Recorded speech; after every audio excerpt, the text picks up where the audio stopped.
Episode number 6 की शुरुआत होती है जहां हमें मिस्टर ली की डॉक्यूमेंट्री दिखाई जाती है जिसमें वो एंटीवायरस बनाने के इंग्रेडिएंट्स लिख रहे होते हैं। इधर फिर छत वाले लड़के को दिखाया जाता है जो कि हेलीकॉप्टर से मदद लेने के लिए कोई सिंबल बना रहा होता है। फिर उस लड़की को दिखाया जाता है जो इन्फेक्टेड हो चुकी थी लेकिन ज़ोंबी नहीं बनी थी। यानी कुछ लोग इन्फेक्टेड होने के बाद भी ज़ोंबी नहीं बनते हैं। इधर प्लेयर की टीम बाहर निकलकर आर्चरी रूम में भागने लगती है। यहाँ क्लासरूम में सब होपलेस होकर बैठे रहते हैं। फिर सान को दिखाया जाता है जो खुद को बचाने के लिए ज़ोंबी के सिर पर मारने ही वाला था, तभी उसे एक कैमरा मिलता है। फिर उस पिंक स्वेटर वाली लड़की को भी दिखाया जाता है।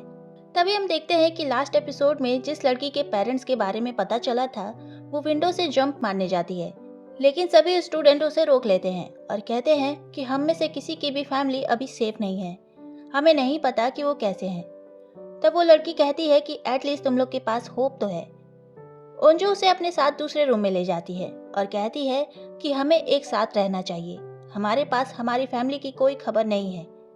रोते रोते वो लड़की अपना हेड डाउन करती है, तभी अचानक वहाँ का माइक ऑन हो जाता है। तब क्लास प्रेसिडेंट नामरा को एक आइडिया आता है।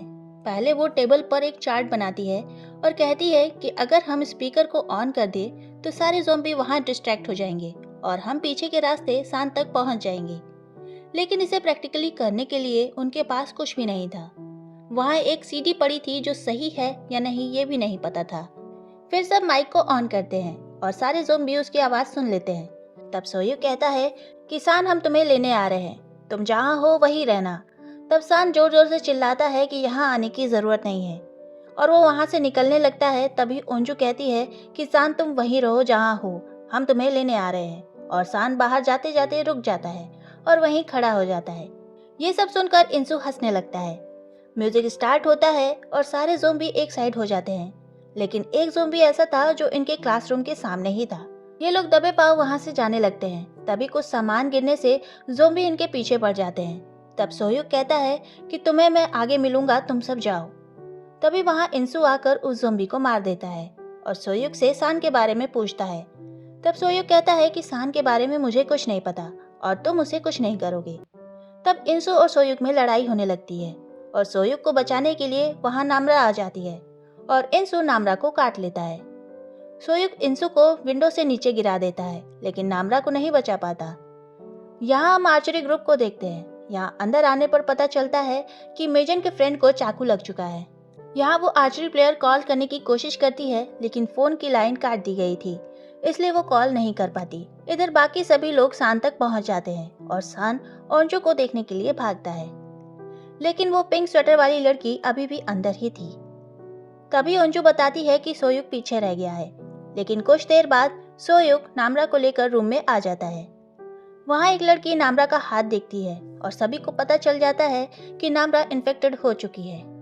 अब सीन क्वारंटीन सेंटर का दिखाया जाता है, जहां हम देखते हैं कि यहाँ बहुत ज़्यादा लोग क्वारंटीन सेंटर में हैं और वहाँ पर खाने की कोई भी सुविधा नहीं है। यहाँ लोग वॉशरूम के लिए लड़ रहे हैं और डॉक्टर को भी बीमारी के बारे में कुछ भी सही से नहीं पता था। तब ओंजू के फादर उस पॉलिटिशियन से कहते हैं कि आपको यहाँ से निकलने की कोशिश करनी चाहिए, आपको कुछ करना चाहिए। इस पर वो कहती है कि मैं कुछ नहीं कर सकती। ओंजू के फादर सोचते हैं कि उन्हें अपनी बेटी को बचाने बाहर जाना ही होगा।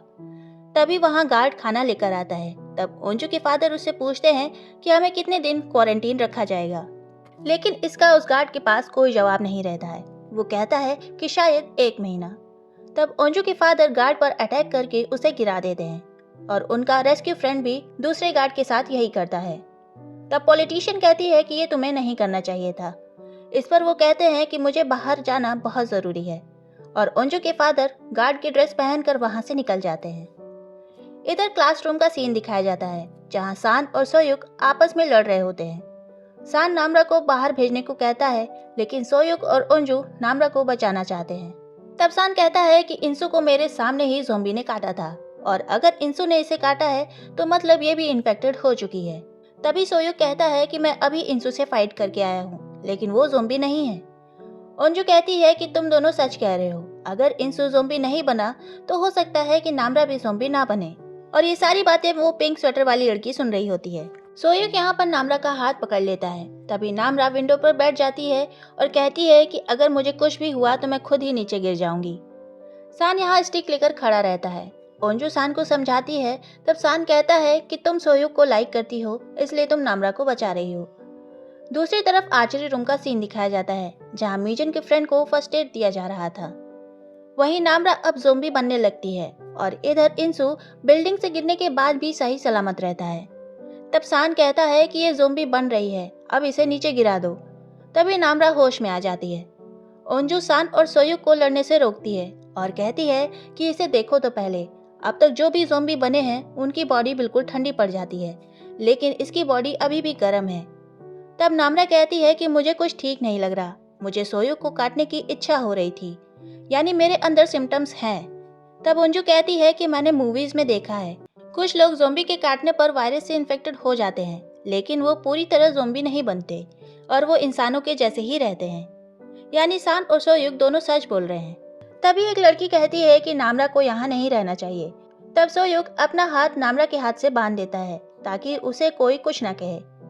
अब सान के रेस्टोरेंट का सीन दिखाया जाता है, जहाँ दोनों इंस्पेक्टर बाहर जाने की सोचते हैं और वो इंस्पेक्टर कहता है कि आप इस बच्चे का क्या करेंगे। तभी हम देखते हैं कि वो बच्चे को ले लेते हैं और जैसे ही एक स्कूटी चालू करने जाते हैं, वहाँ ढेर सारे ज़ॉम्बी और एक छोटी बच्ची आ जाते हैं और वो वापस से रेस्टोरेंट में आ जाते हैं और हमें पता चलता है कि इस बच्ची के पेरेंट्स भी ज़ॉम्बी बन चुके हैं और अब इंस्पेक्टर को समझ नहीं आ रहा होता कि वो आगे कैसे बढ़े। इधर अब स्टूडेंट को भूख लगने लग जाती है और वो पिंक स्वेटर वाली लड़की को दिखाया जाता है जो वहाँ पर है जहाँ खाने का सामान है, लेकिन वो चुपचाप बैठी रहती है।